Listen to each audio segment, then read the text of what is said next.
Good morning, friends. Welcome to Wake Up in the Word. Thanks for joining me this morning. We'll be in 1 Corinthians chapter 1. I'm Craig Bailey coming to you from Winsboro, South Carolina with Wake Up in the Word. We are so glad to be in this brand new series in the epistle of 1 Corinthians, the first letter that we have of the Apostle Paul to the church at Corinth. Yesterday, we saw a disturbing trend, something that wasn't very pleasant about the church. Paul's going to call out all kinds of issues with them, some of the problems the church has, thus the title of our series, Healing the Broken Church. We found out they were first broken because of divisions. They had chosen up sides, depending on which church leader they were most fond of, and they were lining up in different camps and competing, it seems like, within the church. Paul had to bring them back down to reality and say, folks, we're on one team, and that team is Team Jesus, okay? We get in behind the Lord himself. And then he begins to emphasize why this is so important in verse number 18, where we pick up this morning. He says, "For the word of the cross is foolishness to those who are perishing, but it's the power of God to us who are being saved. For it is written, I will destroy the wisdom of the wise, and I will set aside the intelligence of the intelligent." Now, interpreting that in the old NIV, he said, I will destroy the wisdom of the wise, the intelligence of the intelligent I will frustrate. I'll frustrate. So in looking at that, you see God is active in thinking about the way that mankind thinks when they decide to take him out of the equation. When we do, as we did in our educational system, or we started in our educational system in 1962 with the first of many Supreme Court rulings that said, no, we've got to subtract God from the teaching to our children. At that point, we were quite a spiritual nation, seemingly focused on spiritual things in an awful lot of our culture. And slowly the erosion began when we said, no, we don't need God here. We've got human intelligence, and we've got natural wisdom apart from God. We don't need God. And thus the downward spiral started. Now get back to the passage and look at verse 20. Where is the one who is wise? Where's the teacher of the law? Where is the debater of this age? Hasn't God made the world's wisdom foolish? For since in God's wisdom the world did not know God through wisdom, God was pleased to save those who believe through the foolishness of what is preached. For the Jews ask for signs and the Greeks seek wisdom, but we preach Christ crucified, a stumbling block to the Jews and foolishness to the Gentiles. Yet to those who are called, both Jews and Greeks, Christ is the power of God and the wisdom of God, because God's foolishness is wiser than human wisdom, and God's weakness is stronger than human strength.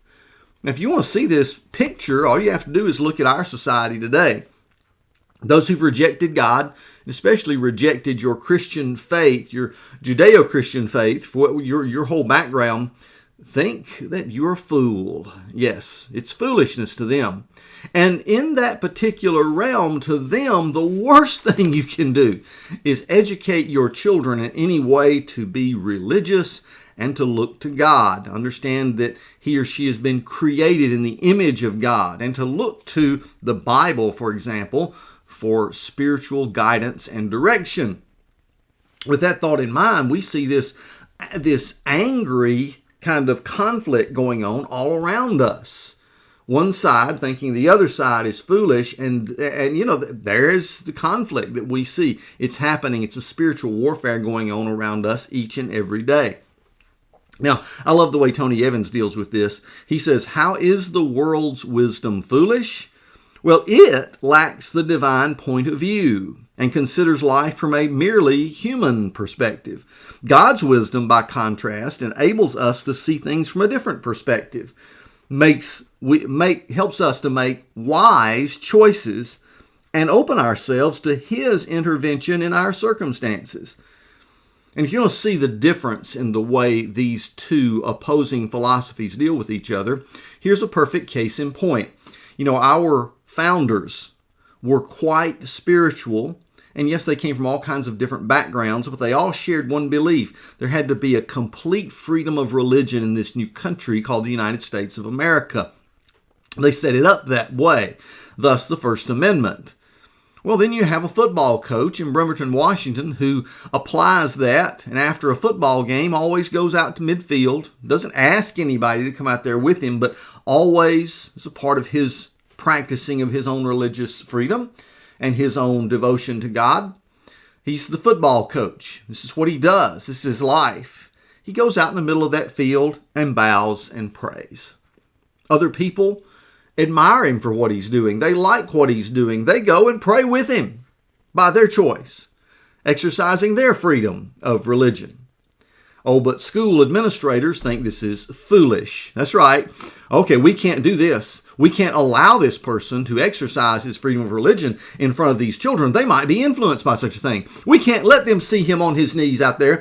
No. That cannot happen. We can't have anybody that teaches, coaches, does anything at our school to look in any way religious, because that might influence these children to become religious. Now, it's okay, according to that same group, to show up and allow, as you've seen them on TikTok, you've seen them exposed all over the internet, to begin to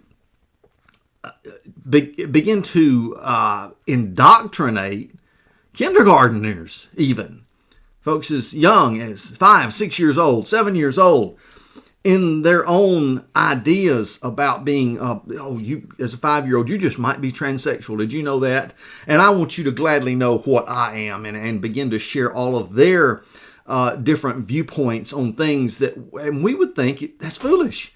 Why in the world are you even talking to a kindergartner about this? Yet this is part of the foolishness that they embrace once they subtract God from the equation. The Supreme Court makes a decision, and it says, yes, and our Supreme Court made the right decision, because their job description says they're to interpret the Constitution. They're not to legislate from the bench, and that's been one of the problems with previous courts. They ruled correctly that his religious freedom was protected and that coach could pray after a football game. He won that ruling this past week in the Supreme Court. Now, hang on. The other side, including a group of folks that say, like Americans United for the Separation of Church and State, decried the ruling and said, oh my goodness, no, we can't have any people that would teach our children actually pray in public. That would be awful. That's foolish. That's terrible. And so here you see the contrast. The wisdom of man, when you subtract God, is foolishness. It's evident and it's obvious to the rest of us. But you got a whole chunk of society, because they have rejected God, turned their back on God, and think that what we do is foolish. They want every evidence of God subtracted from the public square.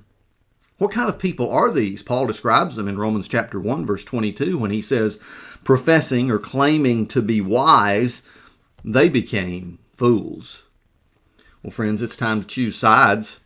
You can be on the side of the power of God in the cross, preaching the cross, which is to the world foolishness, resting in the power of God, because God's foolishness is wiser than human wisdom, the word says, and God's weakness is stronger than human strength. Friends, it's time to decide which side you're going to be on. And the sides are being very plainly laid out, the lines clearly drawn. Will you be on God's side? If you are, guess what? Many of the folks in the world, even some of the world's major corporations and major leaders, are going to call you a fool. Can you take it? Well, from one foolish preacher to the rest of the world, I'd rather stand in the foolishness of God than in the world's wisdom any day. God bless you. I'll see you right here tomorrow as we once again wake up in God's Word.